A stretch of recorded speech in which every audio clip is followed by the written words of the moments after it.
getting a little late shot over here, but before I crash, I'm gonna get this nice shot of Jupiter and quite sharp looking moon right there, especially the bottom right side. Real crispy. What's up, peeps in the chat? What's up, Ellie and Timothy? What's happening? What's up, Maskilla? Am I coming through okay? I think I am. It's not going to be super long tonight, just a little bit. We'll get back up to Jupiter before we lose it. So Jupiter's coming up above the moon, about to hit the top of my window. But the cold front that's been plaguing for the last couple of nights has eased up. So the moon's looking rather nice for some zoom shots. Always exciting. What's up there, Michael Wise? How's it going? What's up, Danny Von Kanstein? Danny Von Kanstein or Kanstein? I'm fake awake. I've just been working late and I'm finally gonna take a break.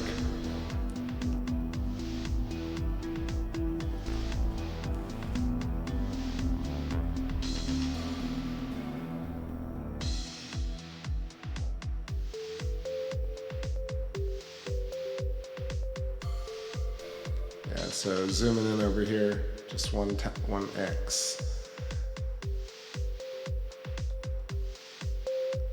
Yeah, Mari Nectaris. Just got my atlas. Everything's rhyming tonight, not on purpose.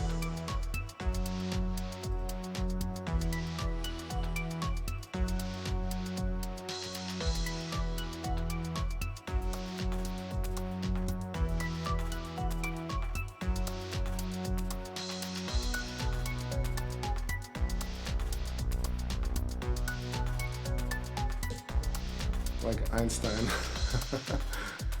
Canstein. What's up?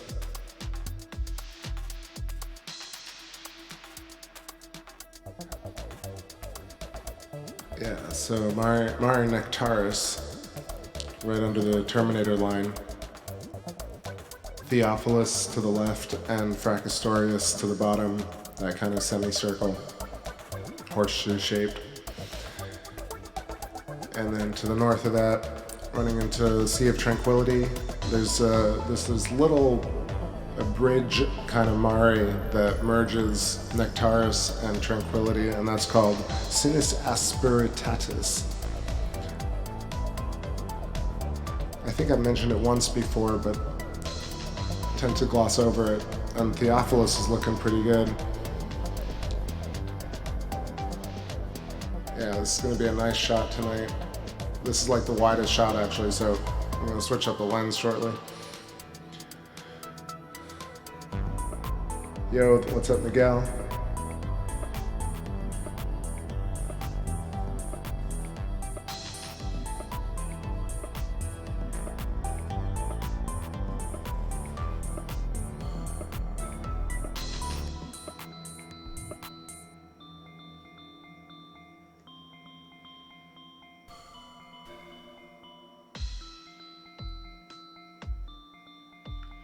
Tico. Let's take a look at the nice little trifecta here. All right. It's looking a little washed out, Aristarchus, Copernicus, and Kepler. But I think I can set the filters a bit tonight. It's looking high res.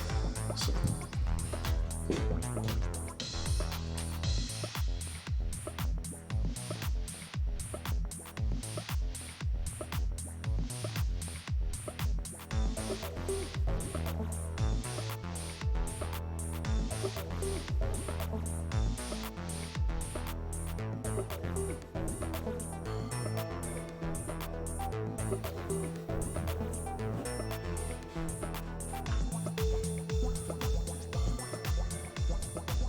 I don't know, I'm always impressed by the naming, the nomenclature on the moon. feels like some are named after people's people's family names or last names. Some are named after ancient Roman, Greek mythos. Others are like scientific, like Latin names for like valleys and plateaus. The word somnus comes up a lot. Word like palus, palace. I think words for like the mare, the seas, like sea of like mare imbrium, the sea of storms, or what is it, like sea of serenity, mare serenitatis, or tranquillitatis. You just throw tatus at the end of anything, make it sound Latin. Look at the colors tonight, it's really good. I'm just enjoying the view here too.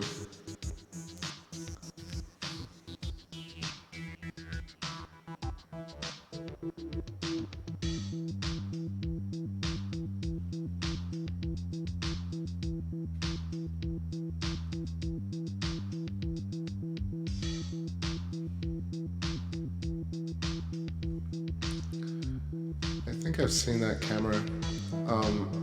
There's one thing to zoom in on the moon, because it's just the difference between zooming in and having the aperture to kind of get the resolving power is really what the difference is.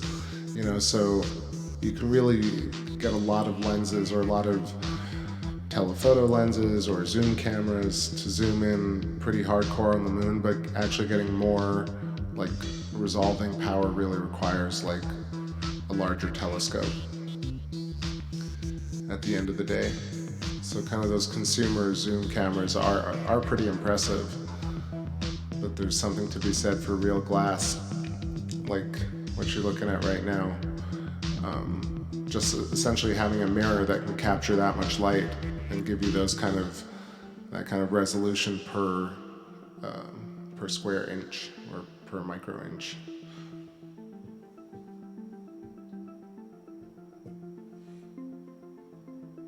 Per millimeter, sorry, micro inch. What the fuck am I talking about? Tranquillitatis with a bat. All right, look at this amazing, amazing view tonight. There are a couple of like rolling turbulent waves every so often, but other than that, it is mighty sharp. So just cruising around here north of Tycho Crater, probably one of the sharpest nights in a while.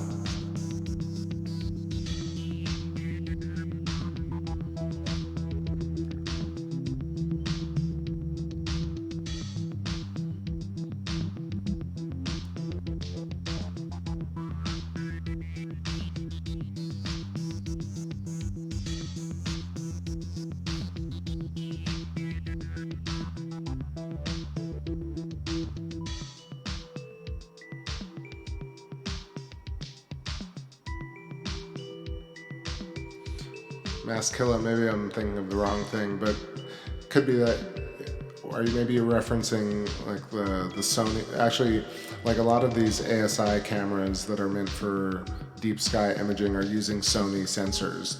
So maybe that's what you're talking about, and maybe they're making a camera that does the same sort of thing, since really a lot of the deep sky cameras use Sony APC sensors. But like a consumer grade zoom camera, like the power shot type camera that attaches to a scope, doesn't really, I'm not sure if I can visualize that.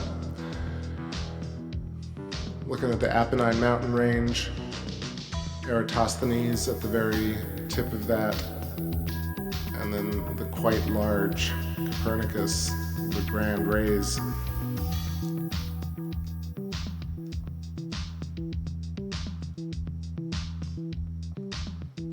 We got some nice detail on Aristarchus tonight.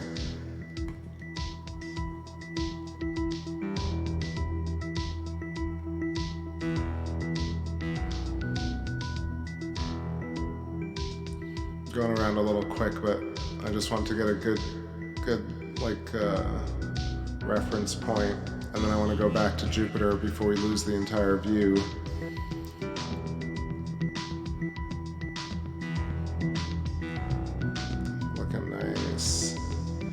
Really, really nice. Almost looks like it's inside out over here. It's very area rate.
Yo, what up, Brain Song, how's it going? That was Scope and Blind right there. So I can't even find Jupiter on the reticle, so I was just like swinging around wildly trying to find Jupiter by feel. Just somehow, it's like right above the windowsill, if you can notice the light shift on it. But somehow I captured it. I got a little shot of Jupiter just before it leaves.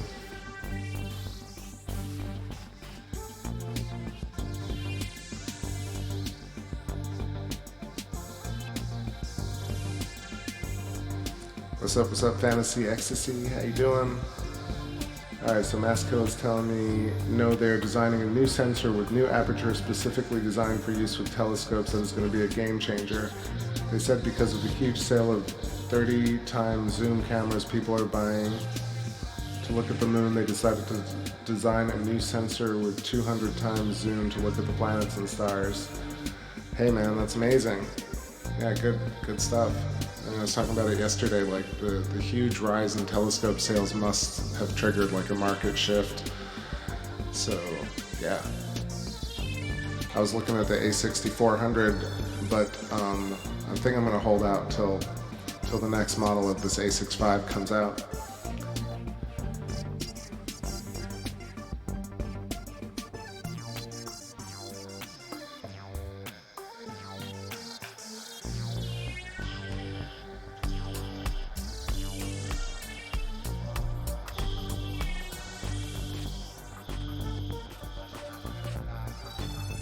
Howdy. All right, so we got a little bit of jupes. I know what I was looking. I was looking for some moon reference right here.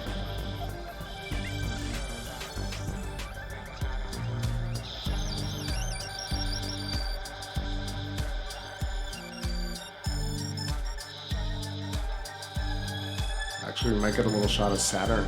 That's crazy.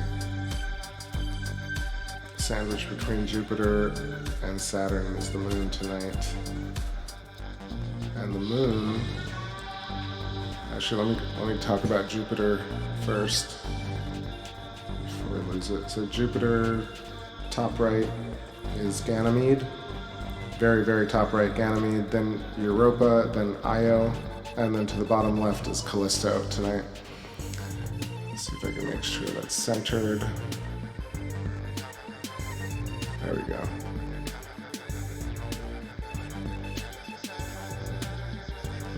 Logging the configuration of Jupiter for all eternity digitally. Alright, Maskilla says, the video I linked is really good. They explain how they found M87 black hole and show images of it zoomed out. They also show and explain the different suns.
I don't think I've seen that Masco video of a huge object film going behind the moon. Nope.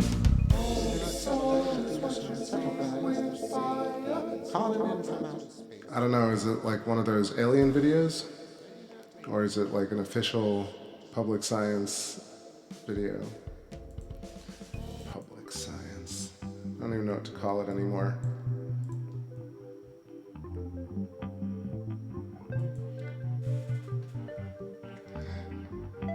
I was watching, I don't know if any of y'all follow Angry Photographer or Theoria Apophysis, or Ken Wheeler, as he's also known, has written the book on magnetism and was talking about the whole idea of, you know, this idea of counter space and the ether and the dielectric ether.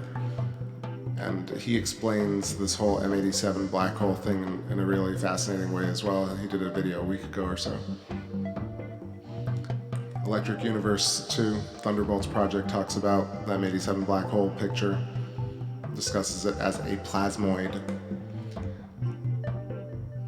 And further, I've actually seen some footage of Halton Arp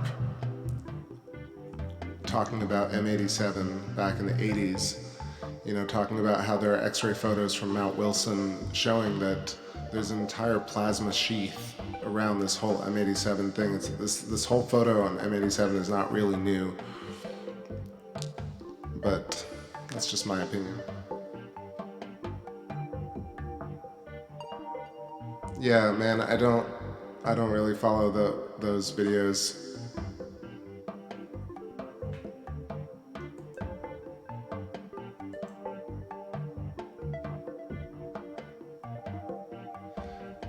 Yeah, I don't know. Tyler's a nice dude, but that channel is really detrimental to intelligence. That's my honest opinion. It's like it does a lot of unnecessary harm to science.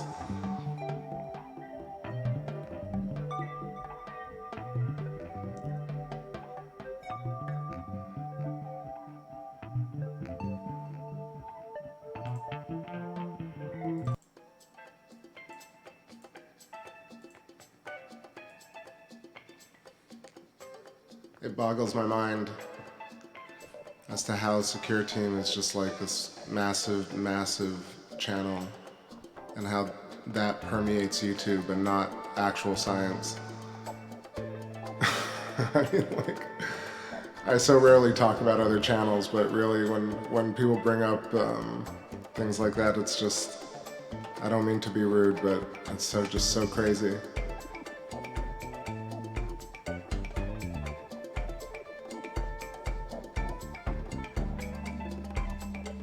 Anyway, listening to Halton Arp talk about redshift and figuring out how really these things stretch across the galaxy, and even using terms like 150 million light years and things like that, I really don't know if that's the correct terminology either. I feel like everything needs to be assessed in a way which allows for the fact that light is a variable, and if light is a variable and not a constant and not a photon packet, then things really change in terms of distance. So even Halton Arp, who was talking simply about redshift and blue shift being indeterminate factors in terms of distance, rather age, but more so inherent redshift, meaning, you know, like galaxies being birthed from quasars and having very high redshift as they're birthed, and as they cool along the spiral arms of galaxies, they develop blue shift.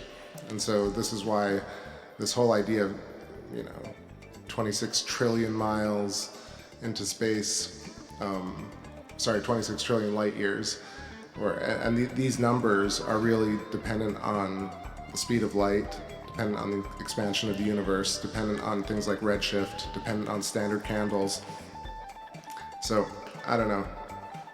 I take it all, I don't want to say with a grain of salt, I take it very seriously, but I don't know what real distances truly are anymore.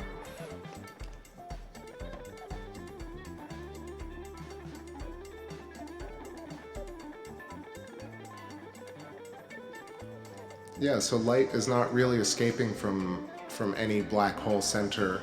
What it really is, I don't know. Yeah, so I was talking about Theoria Apophysis.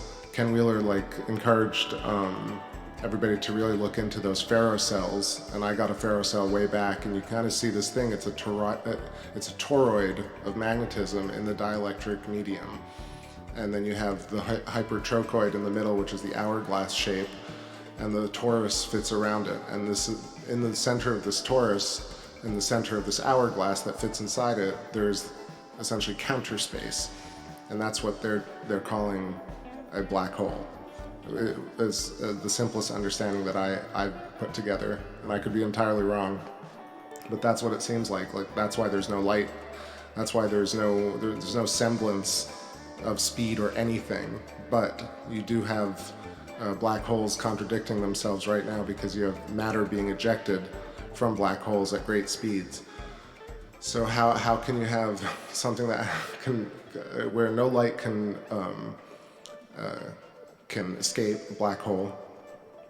The event horizon are objects moving, or whatever, particles moving out close to the speed of light.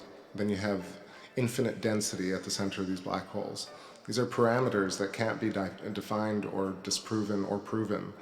So you have this picture of what really is an X-ray photo of M87, where you have likely plasma filaments in a torus shape around this counter space, which is very understandable in our magnetic dielectric ether. And that's sort of what I think it is.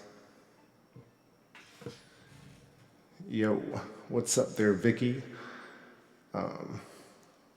Yeah, and then the Thunderbolts project talks about it as plasmoids, meaning that I guess it's a massive discharge point where you have different charged systems interacting with one another, and some of them overpower the other, and they lose charge or gain charge, and there are these violent snaps.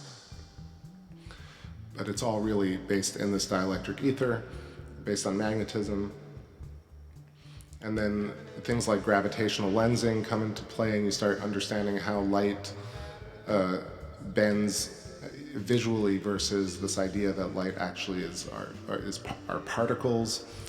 And then you get into these other things where people really believe that the whole world is completely particle driven. And then, I don't know where we're really going to get to, but for me, I think it's interesting to just think about both sides of it.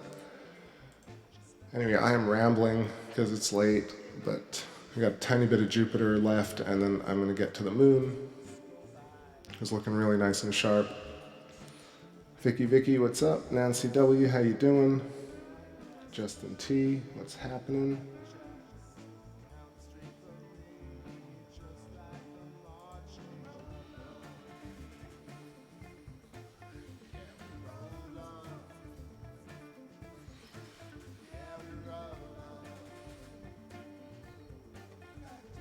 All right, let's do some moonage, and I'm going to switch up the lens too so we can get some nice zooms.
Yo, yo. Yeah, I think Saturn is close. It's just like right near the treetops right now, coming up.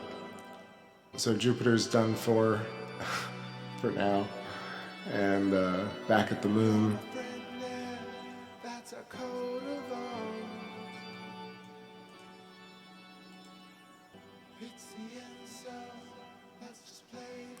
I kind of give myself room with the ISO. I would push it down to like 100, but then I'm constantly kind of going and then flicking it to that auto, which is really annoying. So I kind of give myself 200 to go.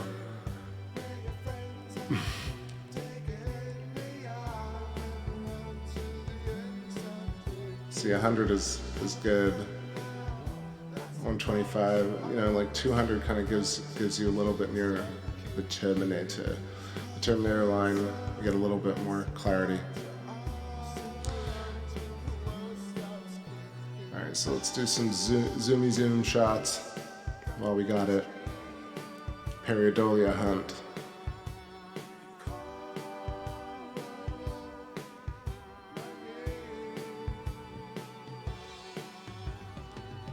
Yo, Miguel, take it easy, my man. Have a good night.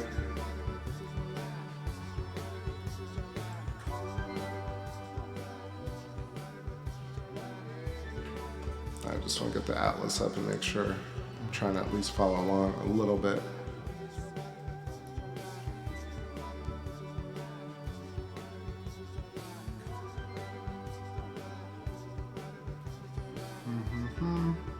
I think this,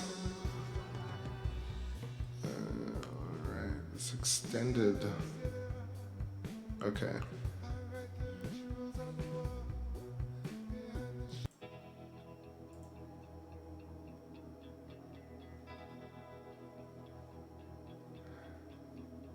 Alright, let's let it get sharp. So there are a couple of like floating looking rocks, but they're not, they're really just crater shadows.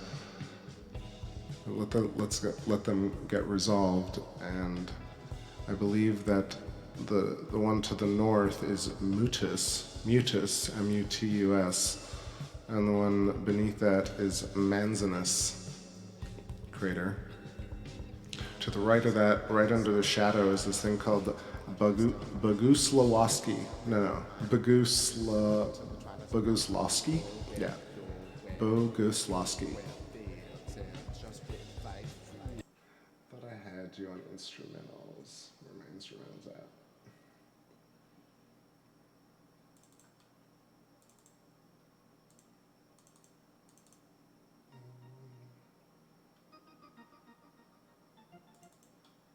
Alright, this one's good.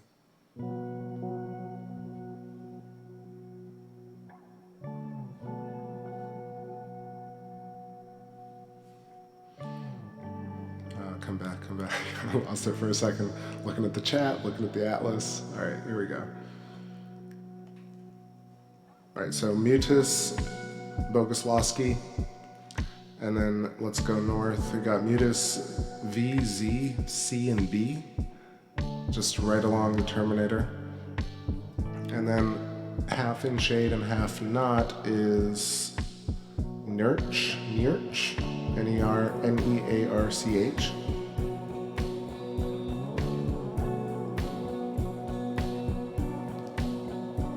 I feel like I keep picking tracks that are overwhelming.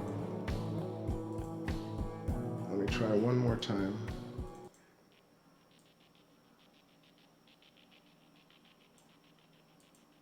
All right, that works. The Bagoose is loose.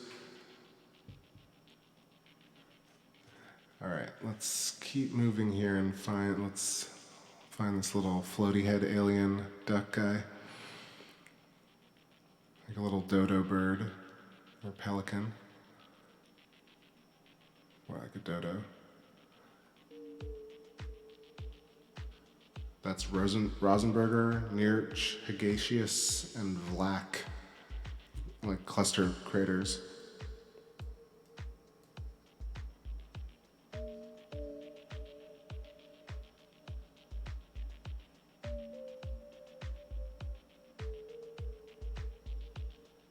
There's a great resolve right there.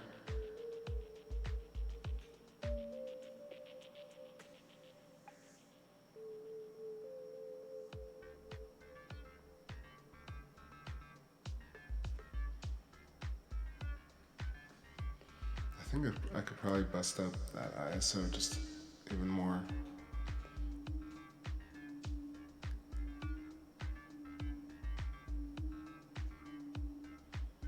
Alright, so looking down here, just gonna double check that.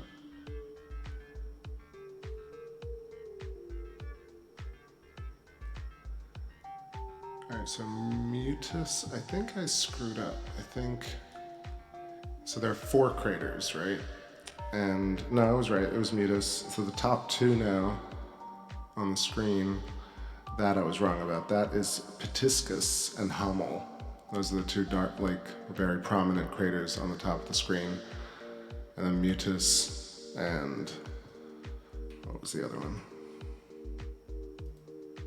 Manzinus are the 2 prominent ones in the bottom center.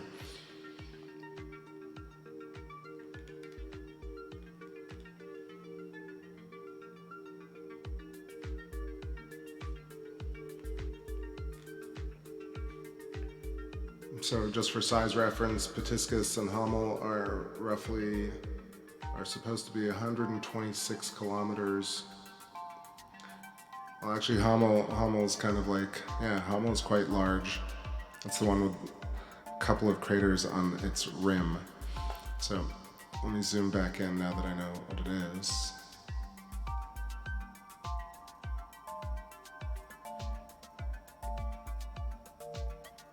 There's a ton of scintillation tonight. Kind of looks like you're at the beach. There we go, look at that sharpness. All right, I'm gonna keep moving. There's a lot to see. So Pitiscus and Hummel, let's move north. I'm gonna come up on some cool sinuous rills.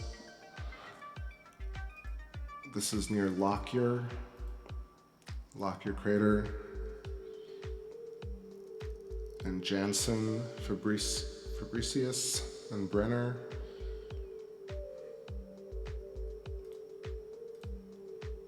Let's see, what is this one with a very defined central peak? That's Piccolomini. This one's cool.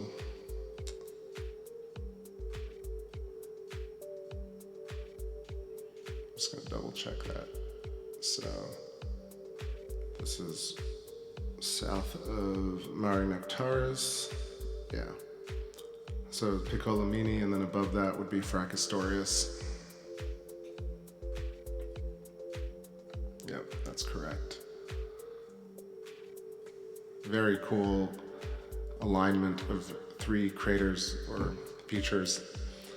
At the very top of the screen, Fracastorius, then Piccolomini, and then underneath that is a smaller crater called Staborius, about 45 kilometers for reference.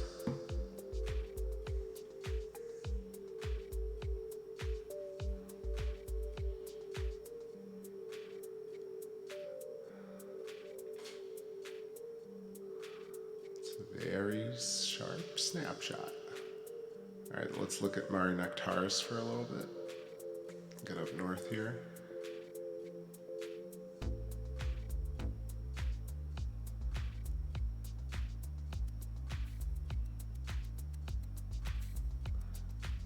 Very cool feature here, Fracastorius. Looks like a crater that's been with one of the walls eroded or broken to the north, or at least how we're looking at it right now. 124 kilometers across. South bank of Mare Nectaris.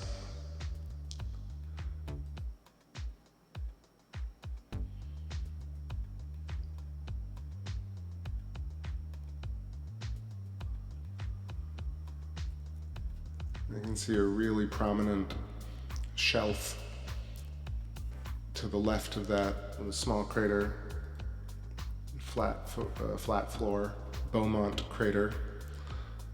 Let that resolve. And there's going to be Beaumont, Katharina, Cerilius, and Theophilus all kind of in a ring.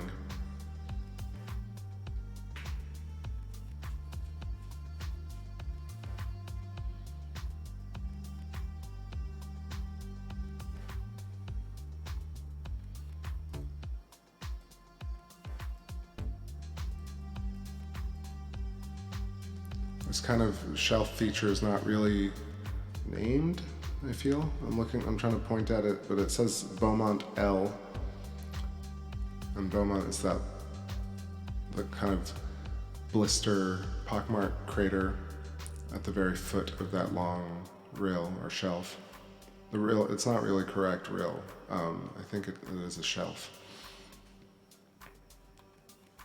As I said last night, I really enjoy the sight of a good Theophilus, and it is looking really nice tonight. I feel like I want to go and remove the focal reducer right now. Let's do a quick scan around at this level. See what other features are looking prominent.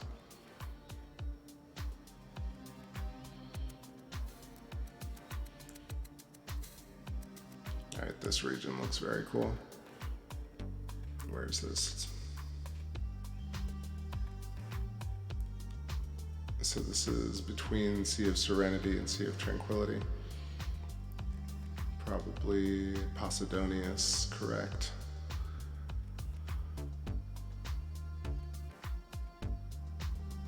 Yeah, we're looking in that general region right now, like Apollo 15 and 11 are right around Sea of Tranquility and Sea of Serenity.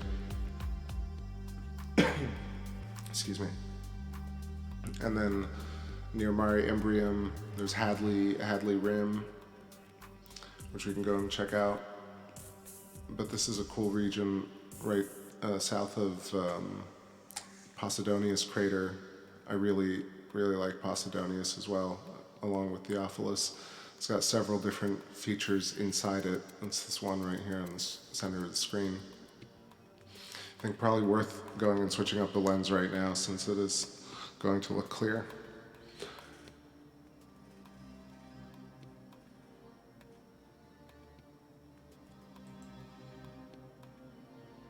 Yeah, I was checking out the Litro stretch the other night. I can find it again. But let me sort this first.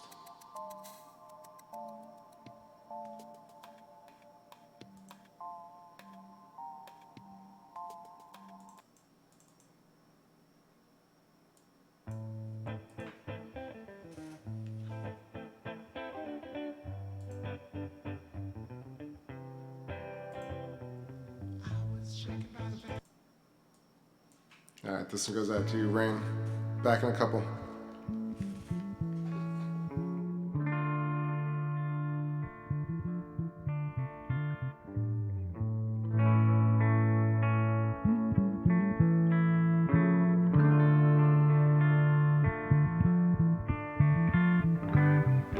I was stolen by the rock star. Don't know what they're killing for. Staring up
it's right to ask such crazy questions.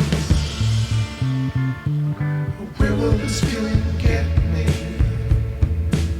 Oh, where will this feeling get me?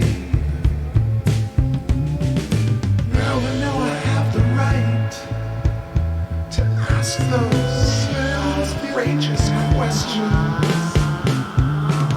Don't you? Yo, peace out, mass. Take it easy. All right, so switched up that lens. It's looking whoa, that was the first drop. Please be good. These things are not cheap. All right, back at Piccolomini, and let's see. Yeah, this was Fracastorius, Nectaris, Theophilus, Katharina.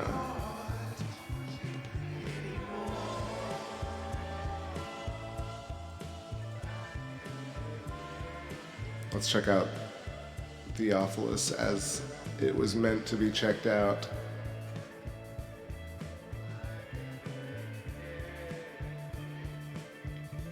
All right, resolving power, do your thing. There we go.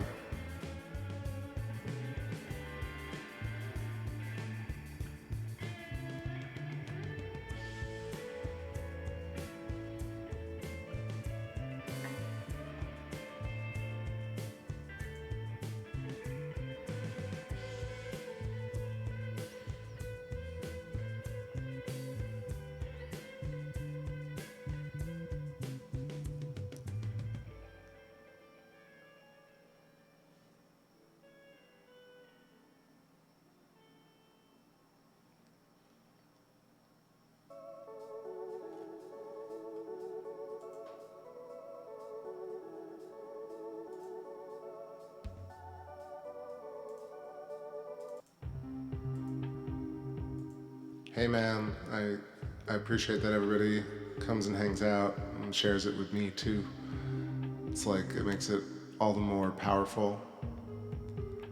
Are you seeing this crazy crater right here? You can see the broken wall in the south, almost caved in. And let's see what this little crater, that's Madler at the top right, the little micro crescent of its own.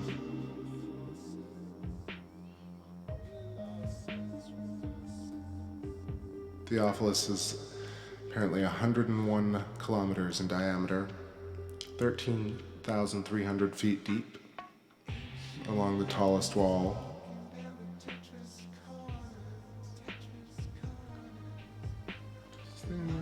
It's got some tormented slopes overhanging sinus asperatus, excuse me, 1,200 meters, and supporting Cerilius to the southeast.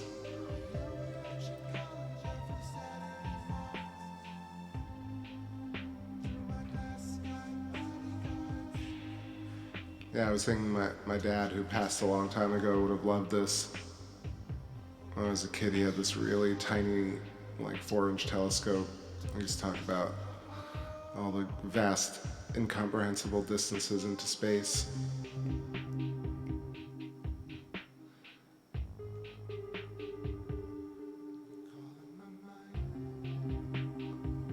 Yeah, he would have flipped over this type of footage.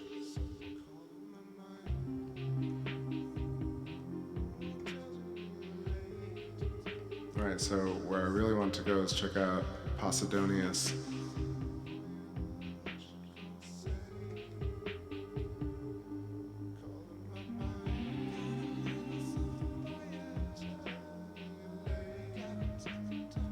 Now this, you would be forgiven for thinking this is some sort of like Castle Grayskull, some city civilization. Let it resolve again. Just has this very cool, like, cathedral shape almost.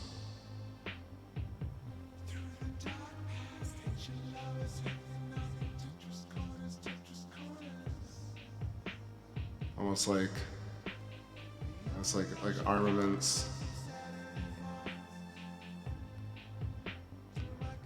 Come on, turbulence. Allow us to see.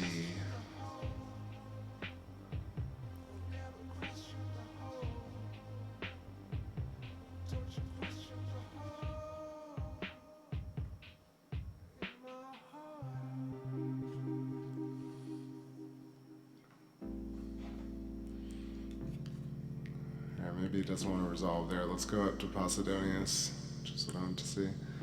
So Posidonius has all these great little sinuous rills within it. Quite a large crater. Turn up this ISO a bit more.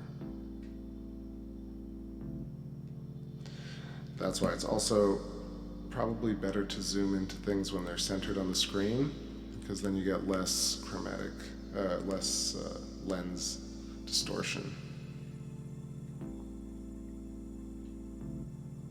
That could be a little factor in it.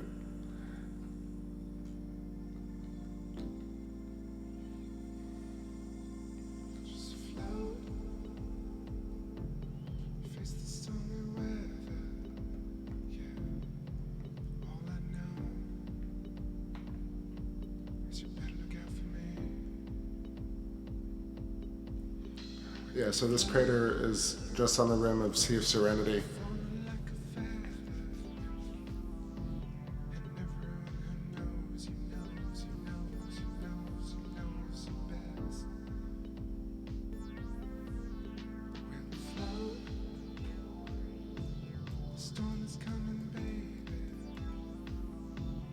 Crater to the right of that is Chakornik, and then there's a little crater, like a little football-shaped crater to the north of that called Daniel, and then north of that is Lacus Somniorum, which I feel means Lake of Dreams. There we go, a little bit of clarity coming through. Posidonius is really fascinating because you have the double right wall. I wonder which one was formed first.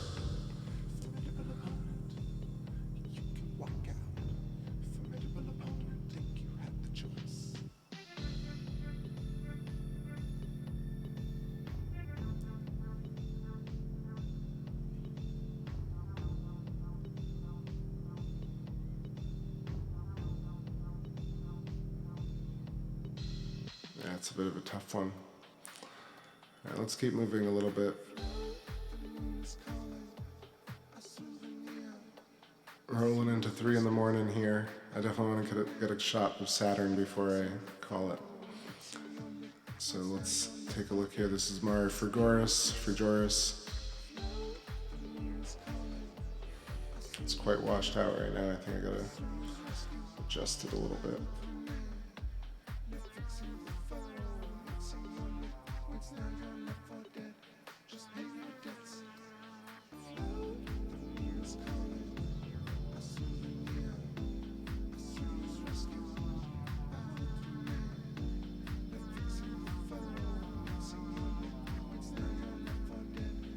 Check one more thing.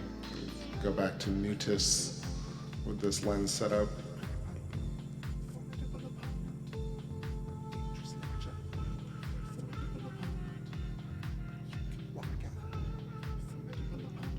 Yeah, I knew it was good. Look at this.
Yeah, there we go. Just getting a little bit of sharpness.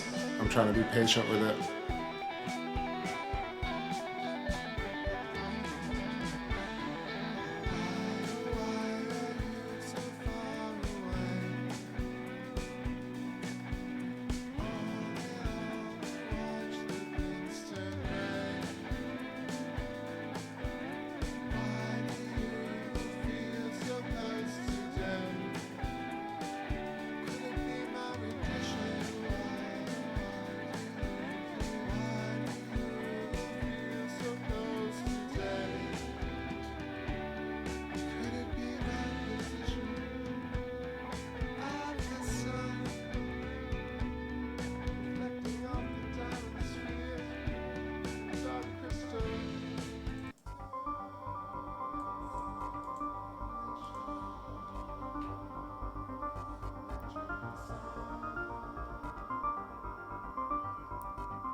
So many cool little features. I'm just kind of tripping out here a little bit. I got nothing much to say about it except just wow. I love how it's still an exciting thing. But anyway, I'll shut up and let this track jam.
That's just some crazy stuff right there.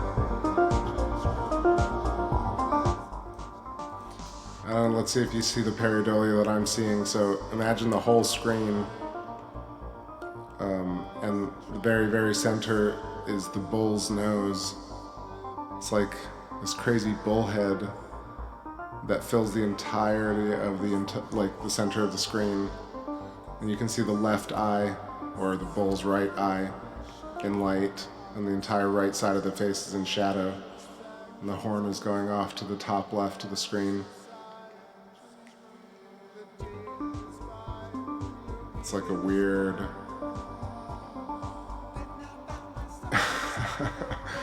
like a bull or a wolf, or like a weird cartoon character or a vampire. Like the pareidolia is very strong here. Especially if you look at it half cast in shadow.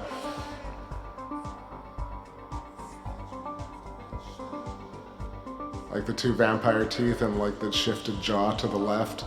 It's a little bit like Rocky and Bullwinkle. I don't know.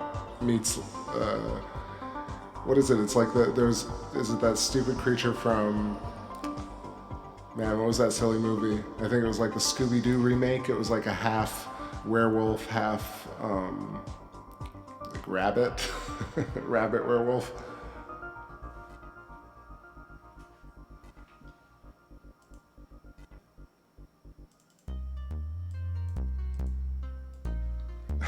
So nuts.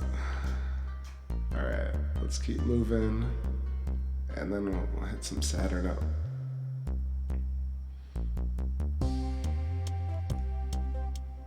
Let's do a little check-in over here. What are these two? I think this is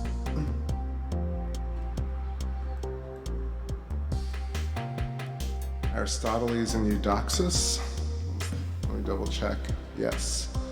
I believe it is Aristoteles to the north, and with a little craterlet to the next to it called Mitchell, and then south of that is Eudoxus, Eudoxus, and to the right of them there's this kind of hexagonal looking flat plain called Lacus Mortis, probably Lake of Death, sounds like.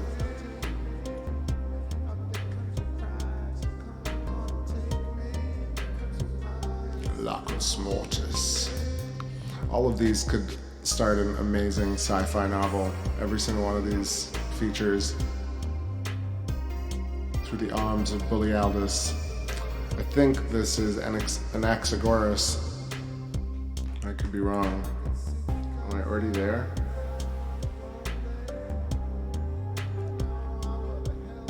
Goldschmidt and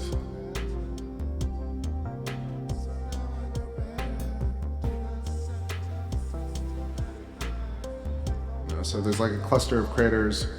That's Meton. Meton is the prominent center one. Kind of center looking like a turtle, maybe looking to the right. Like, I don't know, kind of like a dumbbell or a bone in a hot dog bun. That's Meton, sorry.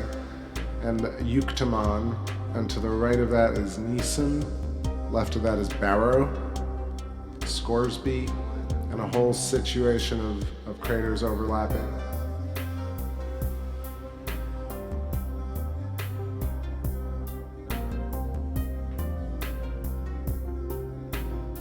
Oh, Ellie, sorry that you got Anaxagoras today.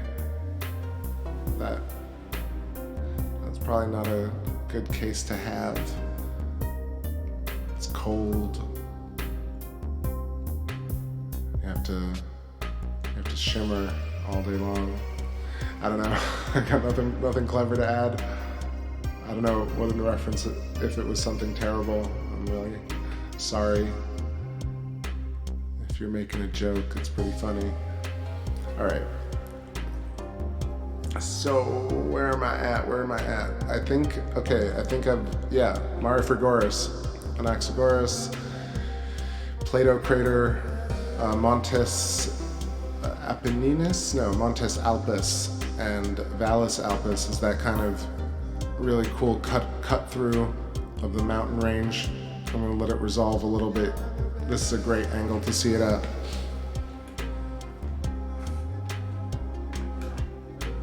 I can't tell, Ellie, because you were laughing and then you're crying. Mixed messages with the emojis.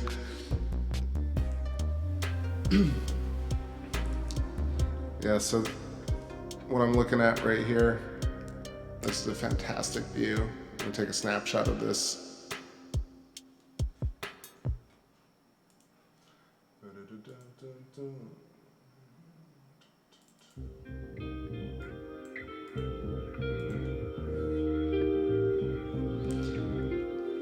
Yeah, so the Alpine mountain range, this kind of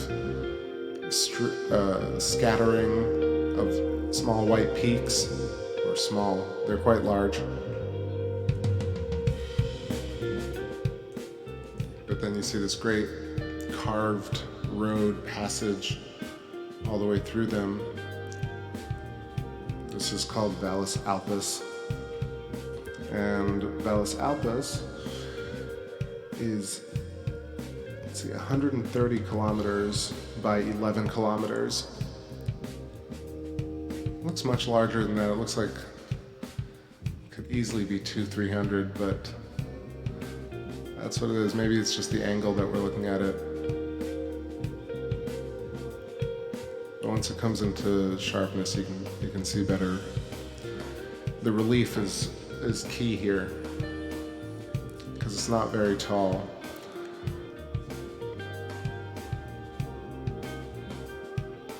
Hanging out right by Plato crater, which is, I want to say, 95 kilometers. No, Plato's 101. All right. Valles Alpus is 130. Yeah, that seems about right.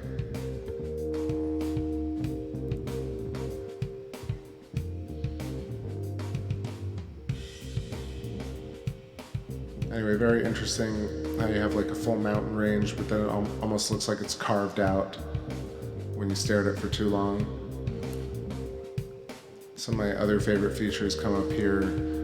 Pico Montes Tenerife with little chicken foot features, and the what is this called? The Montes Recti, which looks like the word. Looks like a word,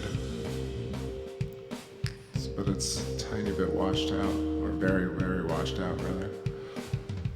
All right, what's going on? I feel like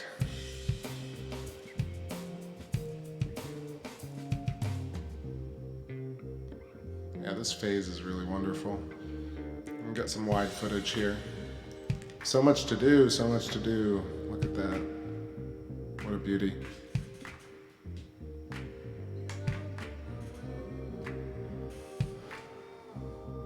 Ellie says, yeah, it was terrible, but I love to joke about the dark side for sure.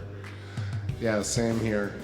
Sorry, I didn't mean to be unsympathetic. You know how I do. I just laugh it off because we gotta laugh.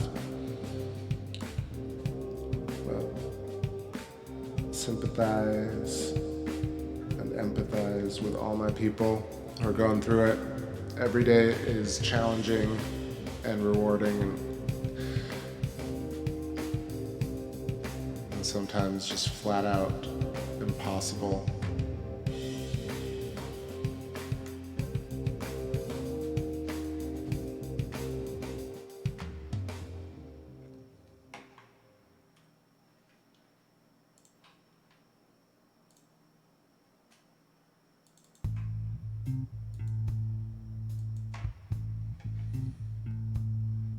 Recti, Montes Recti. Super recti. All right, let me try and check out some Saturn before I start getting tired. I know, right? I could keep going all night, but it's gonna start getting late, and I know it's gonna hit me. So let's see. It's been a while since we caught Saturn. It shall be beautiful, but I'm gonna find it first.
Yeah, it's not the best seeing, but when it's in focus, man, it's crazy. It's great to see Saturn again.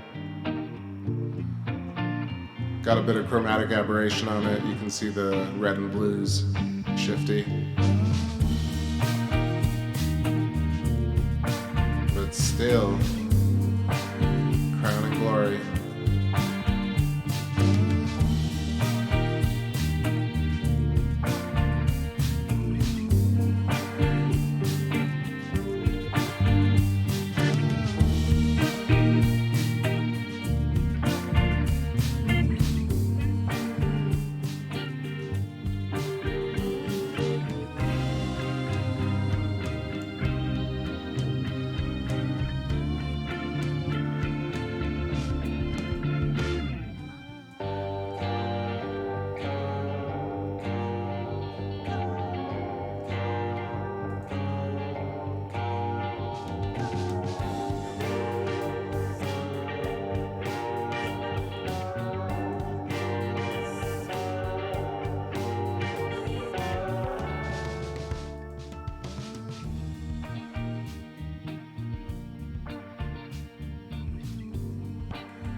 Yeah, it's tough, man. I'm trying to keep it in there, but it is like not having it right now.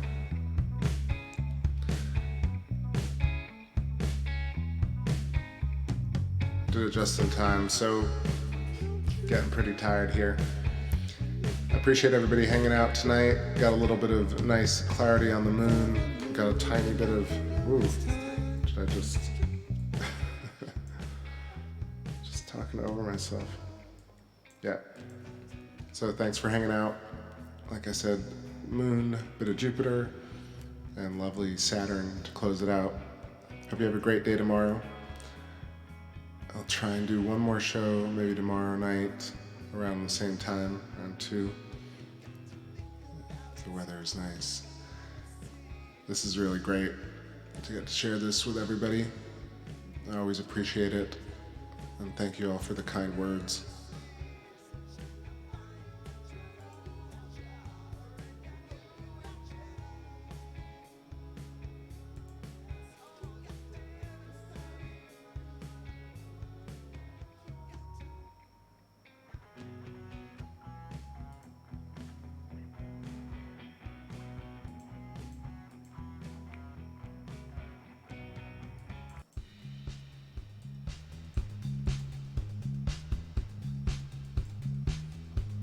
Yo, what's up? Eat all your fish.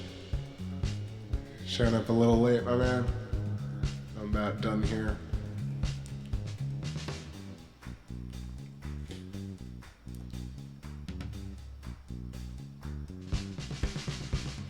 Hell yeah, everybody. Chrome fantastic, and let's get a wide shot of Saturn, see if we can capture some moons. Deep sky hypothesis. There you go. A little Titan.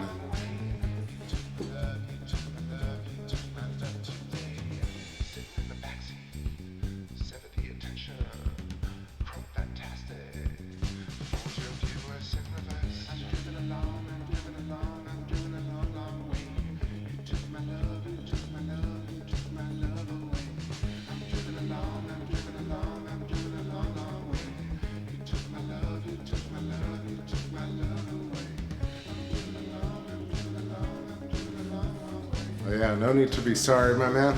All good.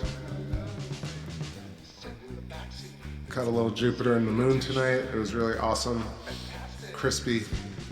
And a tiny bit of Saturn right here. So I want to say it's Enceladus, Mimas, and Titan, and then there's a star to the bottom right. I'm sure we'd probably be able to see a couple more if it were clear.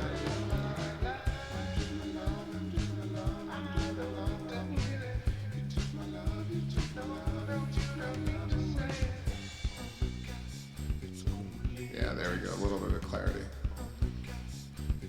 I'm addicted, can't you see? Get a shot of Saturn like this and I can't get offline just yet. I do though, gotta go.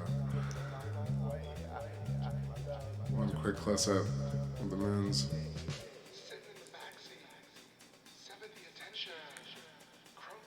Come on. Yeah, so that's Titan at the top of the screen.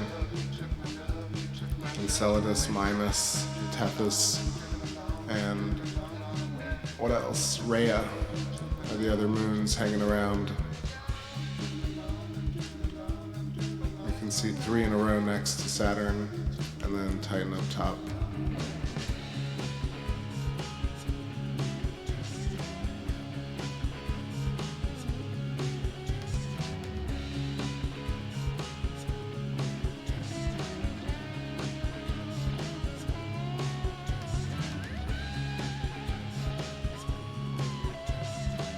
Time to let it drift. Take care, everybody. Till next time. Peace. Let's end it on strut for everybody. All right.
Love